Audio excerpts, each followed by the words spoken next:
아무도 믿지 않을 것이다. 1조 원 가치의 핵 잠수함이 심해에서 흔적도 없이 사라질 수 있다는 것을.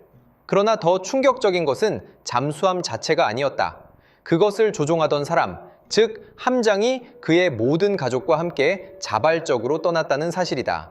그는 나약한 사람도 충성심이 부족한 사람도 아니었다. 오히려 그는 신중하게 선발되어 절대적인 충성의 모범으로 길러진 인물이었다. 그렇다면 시스템의 가장 견고한 부품이어야 할 그가 왜 모든 것을 버리기로 결심했을까? 그리고 가장 이해하기 어려운 것은 그가 온 나라를 등지게 만들었던 그 힘이 외부의 적에게서 온 것이 아니라 거의 순진무구할 정도로 단순한 질문에서 비롯되었다는 점이다. 바로 자기 자식의 질문에서 말이다. 내 이름은 김철수. 사건 발생 당시 나는 전략안보분석부의 기록 보관원이자 초급 분석관이었다. 내 세상은 문서, 코드, 그리고 논리로 이루어져 있었다. 나는 모든 행동에는 동기가 있고 모든 결과에는 인과관계의 사슬이 있다고 믿었다. 내 일은 방대한 정보의 바다에서 명확하고 의심할 여지 없는 논리적 연결고리를 찾아내는 것이었다. 코드명 백두산호 잠수함의 실종 경보가 울렸을 때 나는 그저 또 하나의 보관해야 할 중대 사고라고 생각했다. 나는 틀렸다. 그날 나는 전례 없는 비밀 조사팀에 배정되었고 내가 분석해야 할 파일은 한 함장의 배신을 기록했을 뿐 아니라 궁극적으로 나 자신을 해부하는 계기가 되었다. 창문 없는 지하 지휘본부였다. 계기들의 열기 식는 미열과 금속 및 오존이 섞인 영원히 변치 않는 냄새가 공중에 가득했다. 벽에 걸린 거대한 전술 지도에는 아군 군사 단위를 나타내는 불빛들이 규칙적으로 깜빡이며 인공적인 별이 빛나는 밤하늘처럼 보였다. 갑자기 그중 가장 눈부셨던 백두산호를 나타내는 불빛이 아무런 예고 없이 꺼져버렸다. 처음 30초는 죽음 같은 정적이었다.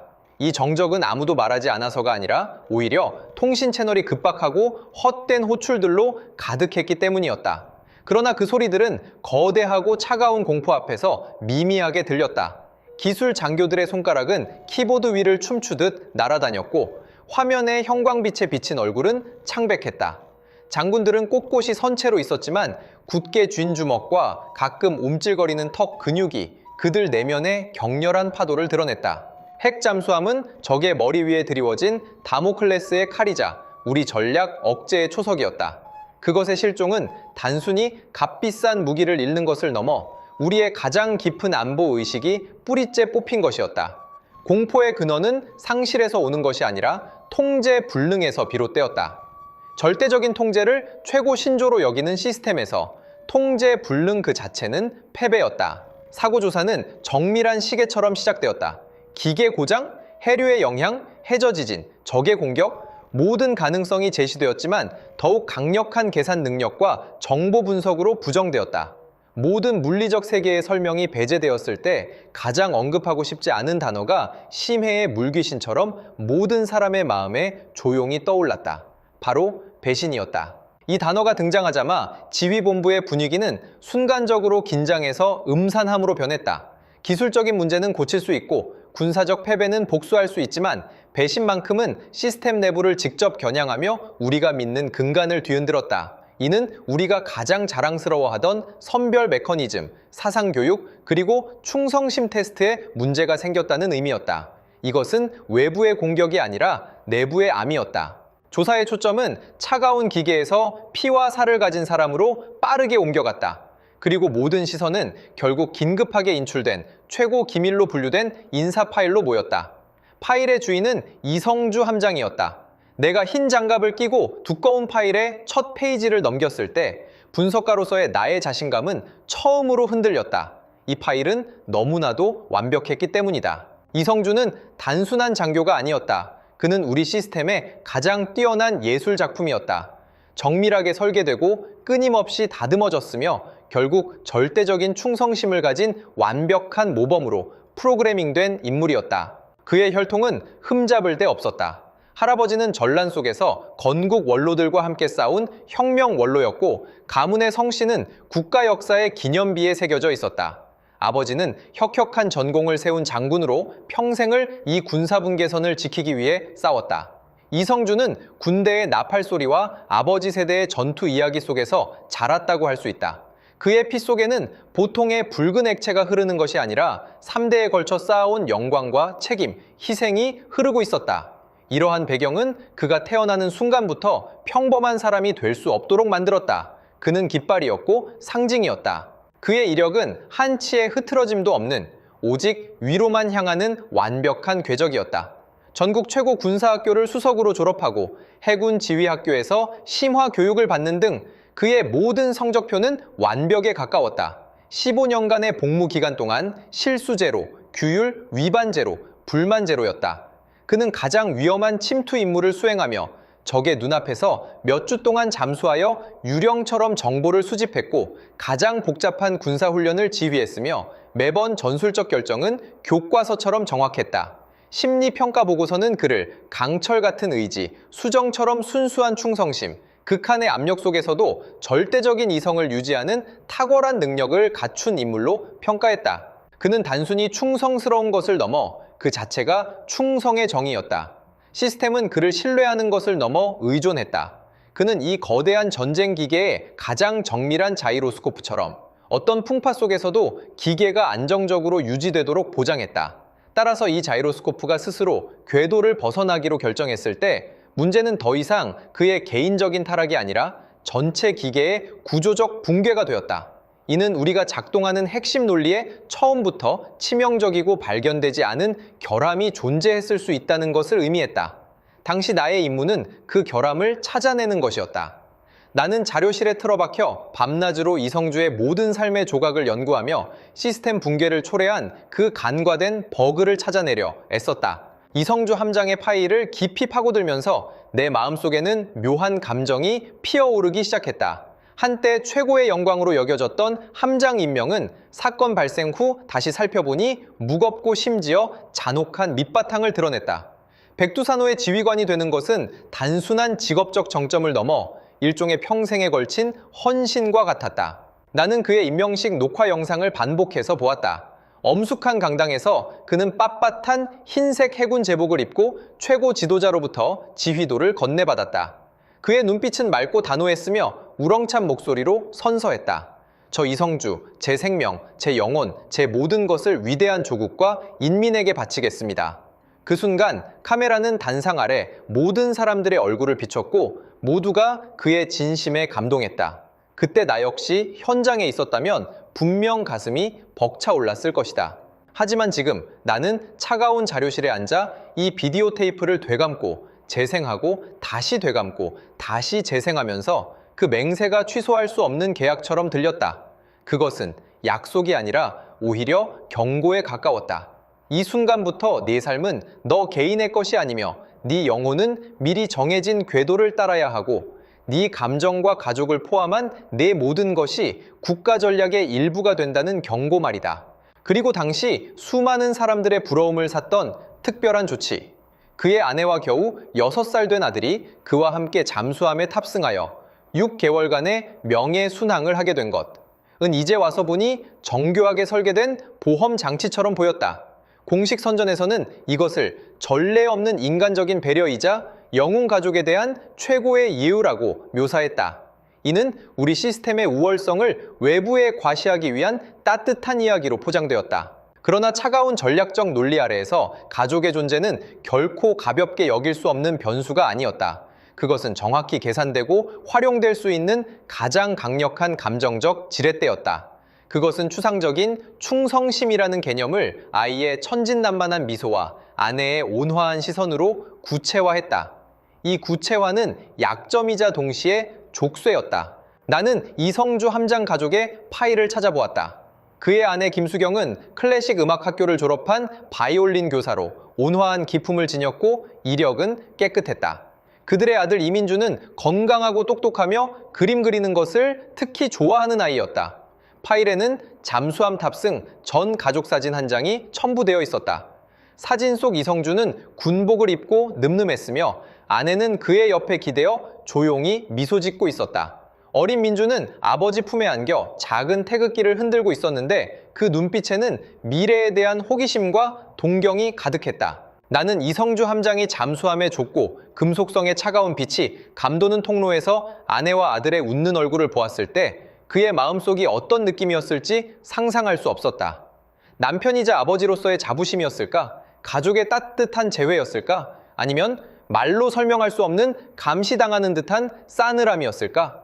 희미한 질문이 내 머릿속에서 형성되기 시작했다. 마치 심해 속 미약한 소나 신호처럼 처음에는 선명하지 않았지만 끊임없이 울려 퍼졌다. 이 질문은 아마 이성주의 마음속에서도 싹 텄을 것이다. 내가 평생을 바쳐 죽음으로 지켜온 이 시스템이 과연 내 가족을 지켜주고 있는가? 아니면 내 가족은 그 시스템이 자신을 지키고 나를 통제하기 위한 도구에 불과한가? 두텁고 1m에 달하는 해치가 뒤에서 천천히 닫히며 둔탁한 금속 충격음을 냈을 때 바깥 세상의 빛과 소리는 완전히 차단되었다. 잠수함은 하강하기 시작했다. 잔망경을 통해 이성주 가족은 아마 해수면 위 마지막 노을의 잔광과 환송객들의 작아지는 모습들을 볼 수 있었을 것이다. 하지만 이내 잔망경은 회수되었고 현창 밖 세상은 파란색에서 짙은 파란색으로 그리고는 먹빛으로 변했다. 깊이 측정기의 바늘이 300m를 넘어서자 마지막 물리적인 빛마저 사라졌다. 그러나 빛이 사라지기보다 더 일찍 사라진 것이 있었으니 그것은 바로 탈출의 가능성이었다. 300m 깊이의 심해 아래에서는 떠나기를 선택할 수 없다. 이는 단순히 강철마저 찌그러뜨릴 만한 바닷물의 엄청난 압력 때문만이 아니라 이 잠수함이 처음 설계될 때부터 개인의 선택이라는 개념을 철저히 배제했기 때문이었다. 당신이 들이쉬는 숨결 하나하나도 중앙 공기 순환 시스템에 의해 정확히 계산되고 공급되며 그 안에 산소, 이산화탄소, 그리고 각종 밀양기체의 배합은 명령을 수행하기 위한 최적의 생리 상태를 유지하도록 맞춰져 있다. 당신이 마시는 물 한 방울도 해수 담수화 장비로 걸러진 것이다.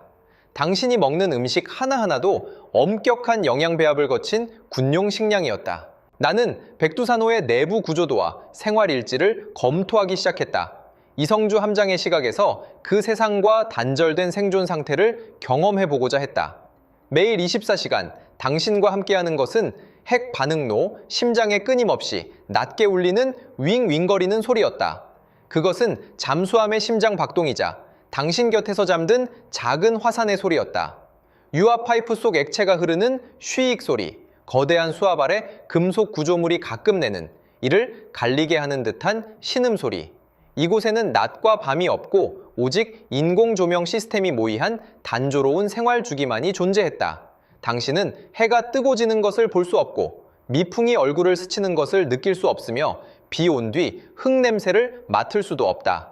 당신의 모든 감각 세계는 이 길이 100m가 넘고 폭이 10몇 미터 되는 강철 선체 안에 압축되어 있었다. 이 잠수함은 완벽한 살상 기계였지만 결코 인간의 삶을 위해 설계된 곳은 아니었다. 그곳의 모든 공간은 최대한의 작전 효율성을 달성하기 위해 존재했다. 통로는 두 사람이 옆으로 비켜서야 겨우 지나갈 수 있을 정도로 좁았고 곳곳에 노출된 배관과 밸브들이 즐비했다.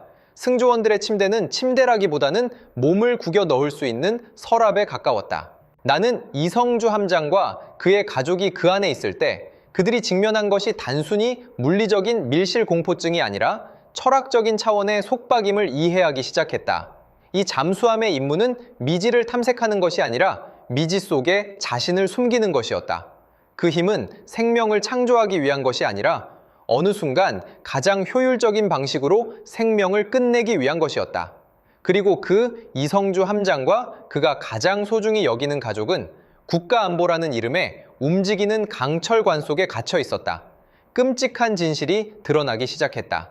이곳은 임무를 수행하는 전함이 아니라 그 자체가 세상과 단절된 자가 순환하며 탈출할 수 없는 폐쇄 시스템이었다.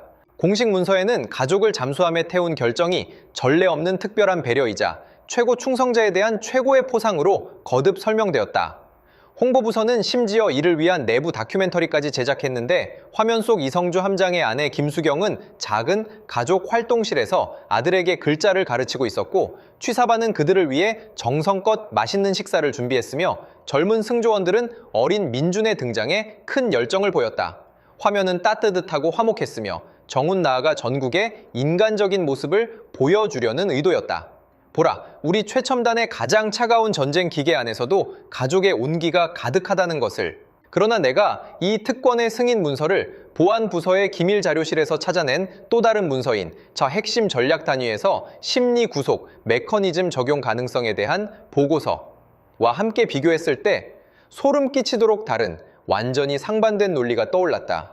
그 보고서는 냉정하다 못해 잔인한 언어로 고가치 정서적 앵커 포인트를 도입하여 핵심 직무 인력이 극한의 압력 속에서도 절대적인 충성심을 유지하게 하는 방법을 논했다. 보고서는 전통적인 사상 교육과 규율 제약이 인간 본성의 복잡성과 예측 불가능성에 직면했을 때 일정 부분 실패율이 존재한다고 지적했다. 그리고 조작자의 가장 깊은 정서적 유대감에 배우자, 자녀를 물리적인 근무 환경 내에 배치함으로써 정서-물리 이중 결속을 만들어 어떤 궤도 이탈 가능성도 최소화할 수 있다고 주장했다. 이 보고서의 본질은 우대가 아니라 통제였다. 감정적인 약점을 물리적 제약 아래 두는 가장 극단적이고 가장 효과적인 통제 방식이었다. 이성주 함장의 아내와 아들이 그 탈출 불가능한 폐쇄 공간에 존재하게 되었을 때 그의 모든 결정은 더 이상 단순히 한 함장으로서의 전술적 선택이 아니었다. 잠수함이 노출될 수 있는 위험한 지시를 엄격히 수행할지 말지를 고민할 때 그는 아마 임무의 성공 여부만이 아니라 옆칸에서 잠들어 있는 아들을 떠올렸을 것이다. 상관의 어떤 결정에 대해 일말의 의구심이 들 때 그는 아내의 눈에 비친 완전한 신뢰와 의지를 보았을 것이다. 그는 실수할 권리를 박탈당했고 심지어 망설일 권리마저 빼앗겼다. 왜냐하면 아주 작은 실수라도 그가 감당할 수 없는 대가를 치러야 할 것이기 때문이었다. 나는 함선 생활 일지를 살펴보았다. 기록에 따르면 잠수함은 그의 가족에게 가능한 한 최고의 조건을 제공했다. 독립된 객실은 장교 회의실을 임시 개조한 것으로 부드러운 침대와 독립된 환기구가 갖춰져 있었다. 취사반은 매일 제한된 식재료로 그들 가족만을 위한 가정식 식사를 따로 준비했다. 심지어 승조원들은 예비 부품으로 어뢰실 한 구석에 어린 민준을 위한 작은 그네까지 만들어주었다. 모든 것이 그렇게 세심하고 배려 깊어 보였다. 그러나 이런 세부 사항들은 심리적 구속이라는 핵심 논리에 비추어 볼 때 특히나 아이러니하고 차갑게 느껴졌다. 그것은 집이 아니라 친밀감을 장식품으로 사용하여 정교하게 꾸며진 감옥이었다. 이때 시스템에 대한 내 머릿속의 의문은 더욱 명확하고 날카로워졌다. 시스템은 이성주 함장을 절대적으로 신뢰해서 그의 가족을 그에게 맡긴 것이 아니었다. 오히려 시스템은 그의 가족을 그가 끊을 수 없는 항상 눈앞에 노출된 약점으로 만들어서 그가 결코 두 번째 선택을 할 수 없도록 그리고 감히 할 생각조차 못하도록 확실히 했던 것이다. 이른바 은혜라고 불린 것은 사실 사랑과 책임으로 만들어진 보이지 않지만 결코 부술 수 없는 족쇄였다. 그것이 묶어놓은 것은 이성주의 몸이 아니라 그의 영혼과 의지였다. 그 순간 나는 약간의 형이증을 느꼈다. 내가 늘 자랑스러워하던 우리 시스템의 엄격함과 치밀함이 이 순간 처음으로 뼛속까지 시린 한기를 느끼게 했다. 신념의 붕괴는 종종 격렬한 폭발에서 비롯되기보다 아주 작은 균열에서 시작되어 날마다 반복되는 단조로운 압력에 서서히 침식되다가 결국 완전히 무너져 내린다. 이성주 함장에게 있어 이러한 침식은 바로 잠수함 안에서의 일상생활 그 자체였다. 햇빛이 없었다. 이것은 가장 직접적이고 잔혹한 박탈이었다. 어른들은 이성적인 판단과 규율로 빛에 대한 생리적 갈망을 극복할 수 있지만 6살 아이에게는 이해할 수 없는 일이었다. 어린 민주는 언제쯤 햇살을 볼 수 있는지, 언제쯤 나가서 놀 수 있는지 계속해서 물었다. 처음에는 이성주 함장도 우리는 아주 중요한 보물찾기 게임을 하고 있어. 보물은 깊은 바닷속에 숨겨져 있단다 같은 이야기로 아이를 달랬다. 그러나 시간이 하루하루 지나면서 아이의 눈빛 속에서 천진난만한 기대는 점차 혼란과 실망으로 변해갔다. 그는 침묵하기 시작했고 더 이상 묻지 않았으며 그저 가끔씩 머리 위에서 창백한 빛을 내는 조명등을 멍하니 바라볼 뿐이었다. 충분한 공간이 없었다. 아이의 본성은 뛰어놀고 탐험하며 세상을 알아가는 것이지만 잠수함에서 가장 긴 직성어리도 중앙 통로의 100여 미터에 불과했다. 게다가 이 통로는 각종 계기와 밸브들로 가득했고 격렬하게 뛰어다니면 위험을 초래할 수 있었다. 어린 민준이 뛰어다니고 싶을 때마다 엄마나 근처 승조원에게 부드럽게 제지당했다. 천천히 걸어, 민준아, 부딪히지 않게 조심해. 이 사랑이 담긴 말은 그런 환경에서는 가장 무력한 속박이 되었다. 그의 활동 범위는 그 몇 개의 좁고 항상 기계 냄새로 가득한 통로에 한정되어 있었다.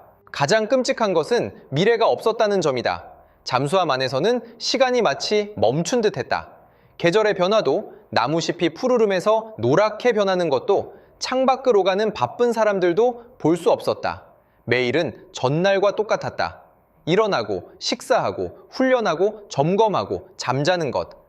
이런 고도로 규칙적인 생활은 군대의 전투력을 유지하는 데 필수적이지만 새로운 자극으로 정신 발달이 필요한 성장기 아이에게는 감각적, 정신적 박탈과 다름없었다. 그의 온 세상은 이 밀폐되고 단조로우며 오직 한 가지 색깔, 금속 회색과 한 가지 소리, 기계 윙윙거리는 소리. 하오얀이 존재하는 환경에 갇혀 있었다. 그의 인지, 그의 상상력, 그의 모든 것이 이 강철 감옥에 의해 정의되고 형성되었다. 그러던 어느 날 밤 모든 것을 폭발시킨 질문이 터져 나왔다. 그 순간은 함선 내 감시 녹음과 이성주 함장 아내의 이후 진술을 통해 완벽하게 기록되어 있다. 그날 밤 회의실을 개조한 집에서 어린 민주는 크레용으로 그림을 그리고 있었다. 탁자 위 흰 종이에는 가족과 잠수함의 윤곽, 물고기와 해초를 그렸다. 그는 모든 색깔을 다 써서 매우 즐겁게 그림을 그렸다. 그러고는 새 종이를 들고 이성주 함장에게 말했다. 아빠, 우리 진짜 집을 그릴 거예요. 이성주 함장은 미소를 지으며 아들 곁에 앉아 아들이 서툰 분놀림으로 집과 나무, 꽃을 그리는 것을 지켜보았다. 그러다 아이는 검은색 크레용을 집어들고 그림 종이 맨 위를 두껍게 검은색으로 칠했다. 이성주 함장은 잠시 멈칫했다. 그는 아들의 머리를 부드럽게 쓰다듬으며 물었다. 민준아, 하늘이 왜 검은색이야? 우리 집 하늘은 파란색이고 흰 구름이랑 태양도 있어야지. 아이는 붓을 멈추고 고개를 들었다. 순수함이 가득하여 가슴 저미는 맑은 눈빛으로 아버지를 바라보며 천진난만하지만 더없이 진지한 목소리로 물었다. 아빠, 왜 우리는 맨날 숨어 다녀요? 순간 온 세상이 고요해졌다. 녹음에는 그 말 이후 10여 초간 숨 막히는 침묵이 이어졌다. 이성주 함장 아내가 숨을 들이쉬는 소리와 이성주 함장 자신의 무겁고 급해진 숨소리가 선명하게 들렸다. 나는 그때 이성주 함장의 표정을 상상할 수 있었다. 그는 국가의 가장 강력한 무기를 통솔하는 남자, 모든 전략 규정서와 기술 매뉴얼을 암기하는 지휘관, 어떤 복잡한 질문에도 답하도록 훈련받은 엘리트 장교였지만 6살 아들의 가장 단순하고 근원적인 질문에는 답할 수 없었다. 그래, 왜 우리는 늘 숨어 다녀야 하는가? 그는 아이에게 나라를 지키기 위해서, 평화를 유지하기 위해서라고 말할 수 있었다. 그러나 햇살과 뛰어놀기를 갈망하는 아이에게 국가와 평화는 얼마나 공허하고 먼 개념일까? 그는 아이에게 바깥에 무서운 적이 있다고 말할 수 있었다. 그러나 아이는 적을 볼 수 없었고 영원한 어둠과 차가운 강철벽만 보았다. 그는 이것이 더없이 영광스러운 임무라고 말할 수 있었다. 그러나 아이는 어떤 영광도 느끼지 못했고 단지 자기 그림 속 하늘이 본래의 색을 잃었다는 것만을 느낄 뿐이었다. 핵무기 발사 버튼을 통제할 수 있는 강력한 시스템, 웅장한 서사와 이데올로기를 구축할 수 있는 국가 기계가 이 순간 아이에게 왜 숨어 다녀야 하는지에 대한 합리적인 설명을 해줄 수 없었다. 그 단순한 질문의 충격 속에서 이성주 함장이 옹호했던 모든 것, 그가 굳게 믿었던 명예, 책임, 사명감은 핵심을 관통하는 더 이상 물을 수 없는 첫 번째 균열을 보이기 시작했다. 그는 자신이 있는 이곳이 조국을 수호하는 전함이 아니라 진정으로 아들의 어린 시절을 삼키고 있는 감옥임을 처음으로 그렇게 절실하게 깨달았다. 조사가 한때 교착 상태에 빠지자 나는 수색 범위를 넓혀 이성주 함장과 긴밀하게 교류했던 모든 사람들의 파일을 검토하기 시작했다. 그때 비연관 사건으로 분류되어 영구히 봉인되었어야 할 한 파일이 우연히 내 눈에 들어왔다. 그 파일은 최영수라는 소나 전문가의 죽음을 기록하고 있었다. 최영수, 그는 이성주 함장이 사관학교 시절 침대 아래 칸에서 잠을 자던 동기이자 가장 친한 친구였다. 그의 전문 능력은 매우 뛰어났고 해군 내부에서 인정받는 천재였다. 그러나 이성주 함장이 백두산호 함장으로 임명되기 3달 전, 최영수는 심해 장비 테스트 중 장비 고장으로 인한 사고로 불행하게 사망했다. 공식 결론은 조작 실수로 인한 고압 질소 누출이었다. 파일에는 상세한 기술 감정 보고서와 사고 조사 결론이 첨부되어 있었고 모든 것이 완벽해 보였다. 그러나 내 직감은 일이 그렇게 단순하지 않다고 속삭였다. 나는 내 권한을 이용하여 더 깊은 차원의 보안 부서의 내부 감사 문서를 입수했다. 암호화된 문서 더미 속에서 나는 최영수에 대한 정치적 배경 평가 보고서를 발견했다. 보고서는 2장짜리 얇은 종이였다. 그러나 그 내용에 나는 얼어붙는 듯한 충격을 받았다. 보고서에는 최영수의 삼촌이 수십 년 전의 정치운동에서 부적절한 발언으로 인해 강등되어 노동자로 전락했다는 내용이 담겨 있었다. 최영수 본인은 매번 정치 검열에서 완벽한 모습을 보였고 어떤 불충한 언행도 한 적이 없었음에도 불구하고 이 평가 보고서의 마지막에는 차갑고 어떤 감정도 없는 글씨체로 결론이 쓰여 있었다. 해당 인원은 현재로서는 해가 없으나 그의 가족 배경에 역사적 오점이 존재하여 잠재적이고 예측 불가능한 사상적 위험을 구성한다. 핵심 요직에 배치하지 않을 것을 권고한다. 보고서의 발행일은 그의 사고, 사망 일주일 전이었다. 나는 그 보고서를 응시하며 손가락이 저절로 떨렸다. 최영수의 죽음은 결코 사고가 아니었다. 그것은 정확하고 냉혹하며 예방적인 제거였다. 그는 실제로 잘못을 저지를 필요도 없었고 심지어 배신할 생각조차 할 필요가 없었다. 단지 그의 혈통에 시스템이 용납할 수 없는 오점이 존재했기 때문에 그는 잠재적 위협으로 확정된 것이다. 절대적인 안전을 추구하는 시스템에게는 잠재적 위협이 실제로 터지기를 기다리는 것보다 그것을 제거하는 것이 훨씬 경제적이고 효율적이었다. 이 파일은 마치 열쇠처럼 이성주 함장의 동기에 대한 내 마음속 마지막 자물쇠를 단번에 풀어주었다. 이성주 함장은 분명 최영수 사망의 진실을 알고 있었을 것이다. 최영수와의 친분과 그의 직급 그리고 권한을 고려할 때 그가 모를 리 없었다. 그가 본 것은 단순히 친구의 비극만이 아니었다. 그가 본 것은 자신과 가족의 이미 정해진 바꿀 수 없는 미래였다. 그는 완벽했고 그의 이력은 깨끗했다. 하지만 그의 아들 이민준과 이민준의 후손들이 영원히 완벽하고 흠결 없을 것이라고 누가 보장할 수 있을까? 미래의 예측 불가능한 정치적 폭풍 속에서 이씨 가문이 어떤 억지스러운, 심지어는 날조된 이유로 새로운 위험한 집단으로 규정되지 않을 것이라고 누가 장담할 수 있을까? 최영수의 비극은 이성주 함장에게 잔혹한 진실을 드러냈다. 이 시스템에서는 충성심과 공로가 절대적인 안전을 보장해주지 못한다. 오늘날 인민의 영웅일지라도 내일은 자신이 전혀 통제할 수 없는 이유로 제거 대상이 될 수 있다. 당신의 삶과 운명은 당신 자신에게 달린 것이 아니라 시스템이 어느 순간 당신에게 내리는 그 차가운 정의에 달려 있다.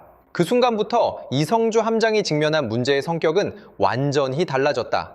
그것은 도망쳐야 하는가라는 선택에 관한 문제가 아니라 만약 내가 이곳에 머무른다면 나와 내 가족에게 무엇을 더 잃을 것이 남아있는가라는 질문으로 바뀌었다. 남는다는 것은 아들의 미래를 잠재적 위험이라는 이유로 언제든 무자비하게 말살할 수 있는 시스템에 맡기는 것을 의미했다. 남는다는 것은 이미 정해진 이 운명을 묵인하고 아들이 햇빛 없는 감옥에서 자신의 인생을 반복하거나 최영수와 같은 비극적인 결말을 맞이하는 것을 지켜보는 것을 의미했다. 이에 비하면 도피의 위험은 폭풍의 눈을 통과하는 것만큼 엄청났지만 적어도 그것은 하나의 가능성을 제공했다. 정해진 이 각본에서 벗어나 미지의 결말을 찾아 나설 가능성을 말이다. 어떤 사람이 남아있는 것이 곧 느린 죽음이고 앉아서 죽음을 기다리는 것임을 깨달았을 때 어떤 형태의 배신도 더 이상 능동적이고 도덕적으로 판단될 수 있는 선택이 아니다. 그것은 생존 본능이 되며 모든 길이 막힌 후에 필연적으로 발생하는 논리적인 결과가 된다. 계획의 시작은 어떤 영웅적인 기상천외한 포부에서 비롯된 것도 아니었고 어떤 외부 세력의 치밀한 반란 유도에서 온 것도 아니었다.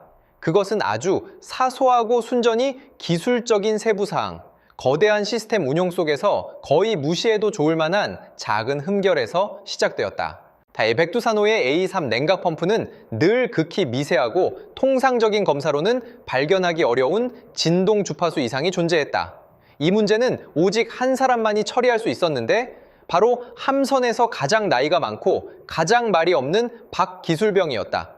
박기술병은 평생 기계와 씨름하며 살았고 정치를 모르고 말주변도 없었지만 이 잠수함에 대한 그의 이해는 마치 자신의 손금을 아는 것과 같았다. 그는 이성주 함장이 공식 채널을 통하지 않고 사적으로 기술적인 대화를 나눌 수 있는 유일한 사람이었다. 나중에 박기술병의 진술을 통해 나는 운명을 결정했던 그날 밤을 재구성할 수 있었다. 심야 장비 점검 중 냉각 펌프의 거대한 굉음을 방패 삼아 이성주 함장은 작업 중인 박기술병을 찾아갔다. 격정적인 설득도 없었고 미래 자유세계에 대한 아름다운 약속도 없었다. 이성주 함장은 그저 침착하게 기술자의 어조로 최영수의 죽음, 친구의 죽음이 아니라 위험 제거 사례로서 을 설명했다. 그러고는 박기술병에게 간단한 질문을 던졌다. 박노인, 방금 태어난 손자가 나중에 우리 모두 모르는 이유로 사라지게 되는 것을 원하십니까? 박기술병은 아주 오랫동안 침묵했다. 감시 녹화 영상에는 그가 그저 고개를 숙인 채 손에 든 렌치를 기름 묻은 천으로 계속 닦으며 아무 말도 하지 않는 모습이 담겨 있었다. 그러나 그가 다시 고개를 들었을 때 그는 이성주 함장에게 말했다. 함장님, A3 펌프의 핵심 베어링을 교체해야 합니다. 3시간 동안 시스템 오프라인 유지 보수 창구를 신청할 수 있습니다. 이 3시간 동안 주 위치 확인 시스템과 외부 통신 로그에는 설명할 수 없는 데이터 공백이 발생할 것입니다. 그 침묵이 그의 대답이었다. 그 기술적인 데이터 공백은 작고 거의 알아차릴 수 없는 시스템 전체를 뒤흔들 수 있는 허점이었다. 절망에 의해 움직이는 작은 동맹이 그렇게 형성되었다. 박기술병은 그 누구도 따라올 수 없는 기술적 권한을 이용하여 잠수함의 자동 위치 확인 및 통신 시스템에 일련의 극도로 은밀한 수정을 가했다. 그들은 해도에 강한 자기 간섭 구역으로 표시된 심해 해구를 찾아냈는데 그곳의 복잡한 지형 환경은 그들에게 몇 시간 동안의 자연적인 신호차폐를 제공할 수 있었다. 동시에 미래에 대해 답답함을 느끼던 몇몇 젊은 장교들도 조용히 포섭되었다. 그들 중 한 명은 부모가 정치운동에 연루되어 앞날이 어두웠고 다른 한 명은 실수로 보지 말아야 할 문서를 보고 늘 두려움 속에 살았다. 이 모든 것을 움직인 것은 다른 나라에 대한 동경도 아니었고 현 체제에 대한 증오도 아니었다. 그보다는 더 원초적이고 깊은 인식이었다. 여기에 남는 것도 하나의 종말이며 천천히 돌이킬 수 없이 모든 가능성을 박탈당한 채 가라앉는 것이라는 인식 말이다. 그들에게는 앞에 망망대해가 미지의 위험으로 가득했고 실패는 즉각적인 파멸을 의미했다. 그러나 뒤에 있는 이 심해는 확실하고 끊임없이 조여오는 감옥이었으며 실패는 영원한 질식을 의미했다. 따라서 소위 배신은 그들에게 더 이상 도덕적 비판의 의미를 잃었다. 그것은 능동적으로 시작된 행동이 아니라 침몰 직전에 배 안에서 갇힌 사람들이 물이 머리 위까지 차오르기 전에 유일하게 삶으로 통할지도 모르는 녹슨 해치를 함께 부수는 행위에 가까웠다. 그것은 선택이 아니라 다른 모든 선택지가 박탈된 후 유일하게 남은 결과였다. 이성주 함장의 계획에서 한국은 이상적인 빛으로 둘러싸인 약속이 가득한 종착점이 아니었다. 그의 항해 일지에서 그리고 나중에 내가 수없이 들었던 그가 한국에 도착한 후 정보기관의 신문을 받는 녹음에서 그는 한 번도 천국, 자유의 등대와 같은 이데올로기적인 단어로 대안을 묘사하지 않았다. 그에게 그곳의 의미는 얼마나 아름답고 풍요로운지에 있는 것이 아니라 이곳에는 절대적으로 존재하지 않는 어떤 것, 선택할 권리이 있다는 점에 있었다. 그 보이지 않는 차가운 군사분계선을 넘는다는 것은 대체 무엇을 의미하는가? 나는 그 신문 녹음을 주의 깊게 연구했다. 이성주 함장의 목소리는 매우 차분했고 심지어 장시간 항해 후에 극심한 피로가 느껴졌다. 그는 많은 드라마 속 탈북자들처럼 눈물 흘리며 체제의 사악함을 고발하지도 않았고 나만의 번영을 열렬히 찬양하지도 않았다. 그가 이야기한 것은 모두 매우 구체적이고 사소하며 심지어 평범하다고 할 수 있는 것들이었다. 신문관이 물었다. 왜 그렇게 큰 위험을 무릅쓰고 이곳에 왔습니까? 이성주 함장은 잠시 침묵하다 대답했다. 내 아들이 자신이 원하는 색깔을 그리고 배우고 싶은 전공을 선택할 수 있는 환경에서 자라기를 바랍니다. 만약 화가가 되고 싶다면 그림을 그릴 수 있기를, 음악가가 되고 싶다면 음악을 배울 수 있기를 바랍니다. 6살 때부터 이미 군인이나 기술병이 되라고 인생이 정해지는 것이 아니라요. 신문관이 다시 물었다. 미래의 삶에 대해 어떤 기대를 하고 있습니까? 그는 말했다. 내 아내가 다시 바이올린을 잡을 수 있기를 바랍니다. 잠수함에 있을 때 그녀는 늘 무의식적으로 손가락을 움직였습니다. 그녀가 바이올린을 그리워한다는 것을 알았습니다. 햇살 가득한 오후에 그녀가 좋아하는 곡을 연주할 수 있기를 바랍니다.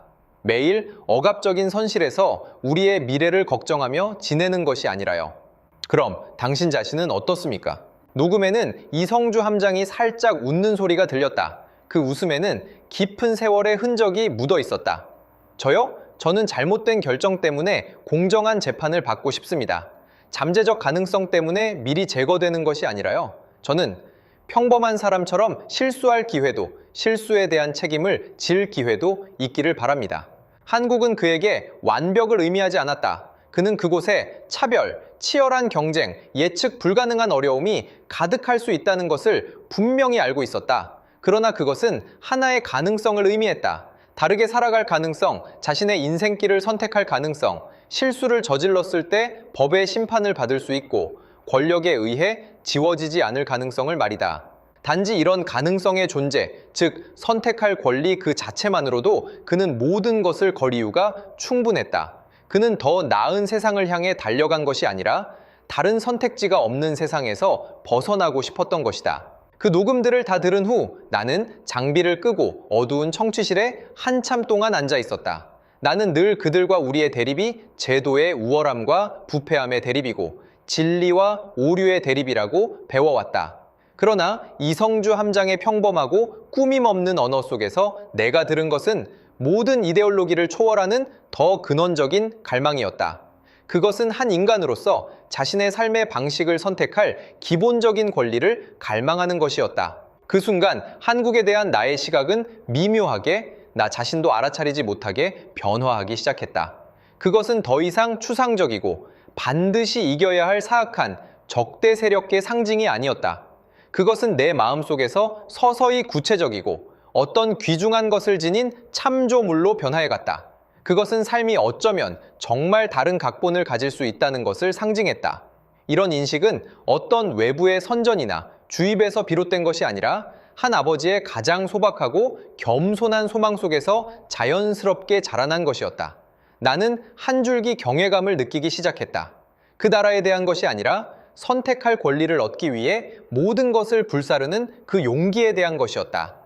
조사가 깊어질수록 모든 증거의 연결고리가 완성되고 모든 동기가 명확해지면서 나는 이것이 옳고 그름으로 단순히 요약할 수 있는 이야기가 아니라는 것을 더욱 강하게 깨달았다. 이성주 함장의 행동을 충성과 배신이라는 두 가지 꼬리표로 정의하는 것은 사유의 나태함이자 타인의 절망적인 상황에 대한 오만함이었다. 그가 직면했던 것은 정답이 존재하지 않는 잔혹한 도덕적 딜레마였다. 그는 균형을 이룰 수 없는 저울의 양끝에 서 있었고 어느 쪽을 선택하든 가슴 찢어지는 대가를 치러야만 했다. 충성을 선택하여 잠수함에 남아 영광스럽고 신성한 임무를 계속 수행한다. 이것은 무엇을 의미하는가? 이는 그가 자신의 손으로 아들을 자신이 이미 비극적 결말을 예견한 미래로 보내는 것을 의미했다. 그 미래에는 아이의 천성이 날마다 억압되고 사상이 틈새 없이 속박되며 심지어 생명마저도 어떤 황당한 잠재적 위험 때문에 쉽게 박탈될 수 있었다. 군인으로서 그는 국가가 부여한 명예와 신분을 지켰지만 아버지로서 그는 자신의 아들의 미래를 팔아넘겨 그 차가운 국가 기계에 희생시킨 것과 다름없었다. 배신을 선택하여 잠수함을 몰고 도망쳐 그 희박한 가능성을 추구한다. 이것은 또 무엇을 의미하는가? 이는 그 자신과 가족, 그리고 그를 따르는 모든 승조원을 구사일생의 위험에 빠뜨리는 것을 의미했다. 망망대해에서 기술적 결함 하나, 정보 오류 하나가 그들의 완전한 파멸을 초래할 수 있었다. 일단 실패하면 그들을 기다리는 것은 죽음, 그리고 죽음보다 더 끔찍한 치욕이었다. 그들은 역사의 치욕적인 기둥에 못 박힐 것이며 그들의 가족 역시 반역자의 후손이라는 낙인이 찍혀 영원히 고통받을 것이다. 그는 희미한 가능성 하나를 위해 모든 이의 현재와 과거를 걸었다. 여기에는 영웅도 악당도 없었다. 여기에는 단지 시스템에 의해 궁지로 몰려 더 이상 물러설 곳 없는 한 사람이 두 가지 다른 형태의 파멸 사이에서 자신이 감당할 수 있다고 생각한 결과를 선택했을 뿐이었다. 나는 시스템 분석가로서 내 삶의 신조는 논리, 규칙, 그리고 질서였다. 내 세상에서 지시는 지시였고 충성은 절대적이며 의심할 여지가 없는 것이었다. 그러나 이성주 함장의 이 파일은 마치 무거운 쇠망치처럼 나의 흑백 논리적이고 견고한 세계관을 산산조각냈다. 나는 한 번도 생각해보지 않았던 문제들을 숙고할 수밖에 없었다. 시스템 자체가 개개인의 생명과 존엄성에 가장 큰 위협이 될 때 규칙을 준수하는 것이 가장 무책임한 행동이 될 수 있을까? 국가에 충성하는 것이 가족을 배신하는 것을 의미하고 명령을 이행하는 것이 미래를 말살하는 것을 의미할 때 한 사람은 과연 어떻게 선택해야 하는가? 이 이야기에는 간단한 답이 없다. 보고서에 쓸 수 있는 명확한 결론을 주지 못했다. 다만 내 머릿속에 끊임없이 울려 퍼지는 무거운 질문, 즉 인간 본성과 시스템, 충성심과 양심에 대한 궁극적인 물음만을 남겼다. 결국 이성주 함장이 그 엄청난 결정을 내리게 한 것은 최영수 죽음에 대한 두려움도, 한국에 대한 동경도, 거대한 철학적 사색도 아니었다. 그 마지막 결정적인 순간은 모든 계획이 준비되어 실행 시기만을 기다리던 어느 밤에 일어났다. 그것은 너무나 사소하여 거의 무시할 만한 일, 비극적인 상징적 의미가 가득한 일에서 비롯되었다. 그날 그의 아들 이민주는 또 그림을 그리고 있었다. 잠수함 안에서 그림 그리기는 그의 유일한 오락이자 외부 세계와 유일하게 연결되는 통로였다. 그는 모든 색연필을 다 써서 종이 위에 기억 속의 숲, 시냇물, 동물들을 그렸다. 그러고는 평소처럼 노란색 크레용을 들고 그림 종이 오른쪽 상단에 크고 반짝이는 태양을 그리려 했다. 그의 크레용 끝이 종이에 닿기 직전 그의 어머니이자 이성주 함장의 아내인 김수경이 무심코 거의 반사적으로 그의 손을 잡았다. 그녀는 의도적으로 막으려 한 것이 아니라 영원한 어둠 속에서 너무 오래 살아온 후에 형성된 뼛속 깊이 박힌 자기 검열이었다.